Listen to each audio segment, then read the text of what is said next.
इस ब्रीफिंग में शामिल होने के लिए आप सभी का धन्यवाद।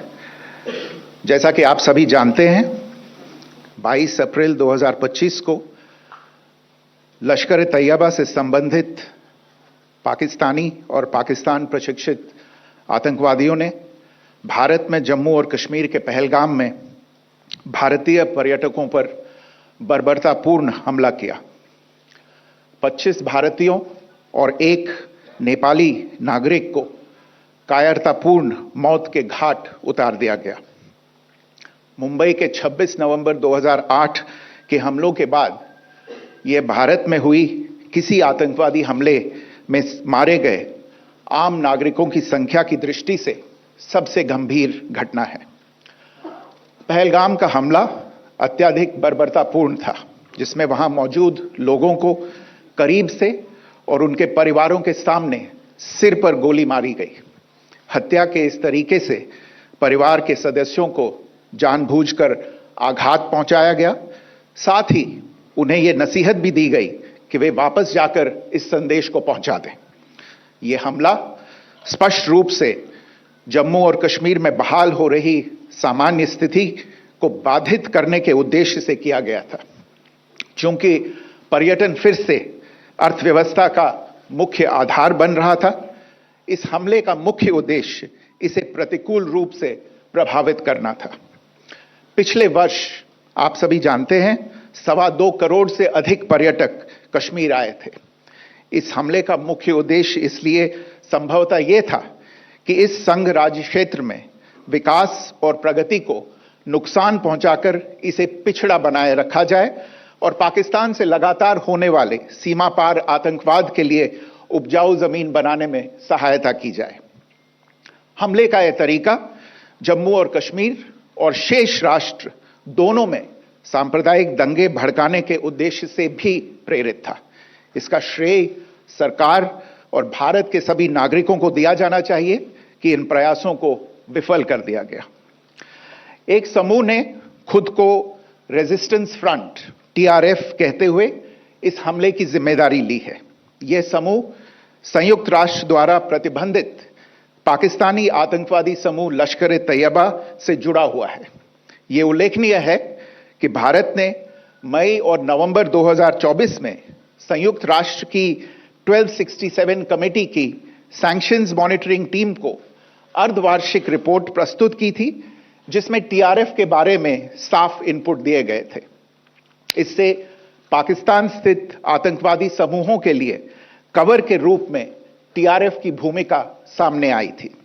इससे पहले भी दिसंबर 2023 में भारत ने इस टीम को लश्कर ए तैयबा और जैश ए मोहम्मद के बारे में सूचित किया था, जो TRF जैसे छोटे आतंकवादी समूहों के माध्यम से अपनी गतिविधियों को संचालित कर रहे हैं। इस संबंध में 25 अप्रैल को UN सिक्योरिटी काउंसिल प्रेस वक्तव्य में TRF के संदर्भ को हटाने के लिए पाकिस्तान के दबाव पर भी ध्यान दिया जाना चाहिए। पहलगाम आतंकवादी हमले की जांच से पाकिस्तान के साथ आतंकवादियों के संपर्क उजागर हुए हैं। रेजिस्टेंस फ्रंट द्वारा किए गए दावे और लश्कर ए तैयबा से ज्ञात सोशल मीडिया हैंडल द्वारा इसको रीपोस्ट किया जाना इसकी पुष्टि करता है। चश्मदीद गवाहों और विभिन्न जांच एजेंसियों को उपलब्ध अन्य सूचनाओं के आधार पर हमलावरों की पहचान भी हुई है। हमारी इंटेलिजेंस ने इस टीम के योजनाकारों और उनके समर्थकों की जानकारी जुटाई है। इस हमले की रूपरेखा भारत में सीमा पार आतंकवाद को अंजाम देने के पाकिस्तान के लंबे ट्रैक रिकॉर्ड से भी जुड़ी हुई है, जिसके लिखित और स्पष्ट दस्तावेज उपलब्ध हैं। पाकिस्तान दुनिया भर में आतंकवादियों के लिए एक शरण स्थल के रूप में पहचान बना चुका है। यहां अंतर्राष्ट्रीय स्तर पर प्रतिबंधित आतंकवादी सजा पाने से बचे रहते हैं। इसके अलावा पाकिस्तान ने इस मुद्दे पर विश्व और फाइनेंशियल एक्शन टास्क फोर्स जैसे अंतर्राष्ट्रीय मंचों को जानबूझकर गुमराह करने के लिए भी जाना जाता है। साजिद मीर का मामला, जिसमें इस आतंकवादी को पाकिस्तान ने मृत घोषित कर दिया था और फिर अंतर्राष्ट्रीय दबाव के परिणाम स्वरूप वो जीवित पाया गया, इसका सबसे स्पष्ट उदाहरण है। यह स्वाभाविक है कि पहलगाम में हुए इस हमले से जम्मू और कश्मीर के साथ साथ भारत के अन्य भागों में भी आक्रोश देखा गया। हमलों के बाद भारत सरकार ने स्वाभाविक रूप से पाकिस्तान के साथ संबंधों को लेकर कुछ कदम उठाए। आप सभी उन निर्णयों से अवगत हैं जिसकी घोषणा 23 अप्रैल को की गई थी। तथापि यह आवश्यक समझा गया कि 22 अप्रैल के हमले के अपराधियों और उनके योजनाकारों को न्याय के कटघरे में लाया जाए। हमलों के एक पखवाड़े के बाद भी पाकिस्तान द्वारा अपने क्षेत्र या अपने नियंत्रण वाले क्षेत्रों में आतंकवादियों की इंफ्रास्ट्रक्चर के विरुद्ध कार्रवाई करने के लिए कोई स्पष्ट कदम नहीं उठाया गया है। उल्टे वो इनकार करने और आरोप लगाने में ही लिप्त रहा है। पाकिस्तान आधारित आतंकवादी मॉड्यूल्स पर हमारी खुफिया निगरानी ने संकेत दिया है कि भारत के विरुद्ध आगे भी हमले हो सकते हैं। अतः इनको रोकना और इनसे निपटना दोनों को बेहद आवश्यक समझा गया।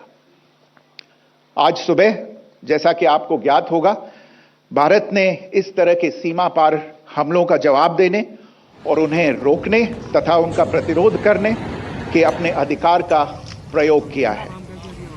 यह कार्यवाही नपीतुली, नॉन एस्केलेटरी, आनुपातिक और जिम्मेदारीपूर्ण है। यह आतंकवाद की इंफ्रास्ट्रक्चर को समाप्त करने और भारत में भेजे जाने वाले संभावित आतंकवादियों को अक्षम बनाने पर केंद्रित है।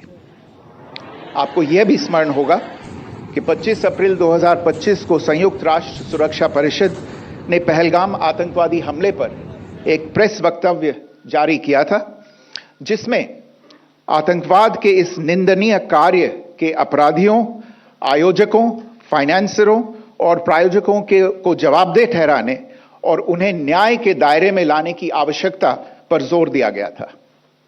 भारत की आज की इस कार्रवाई को इसी संदर्भ में देखा जाना चाहिए।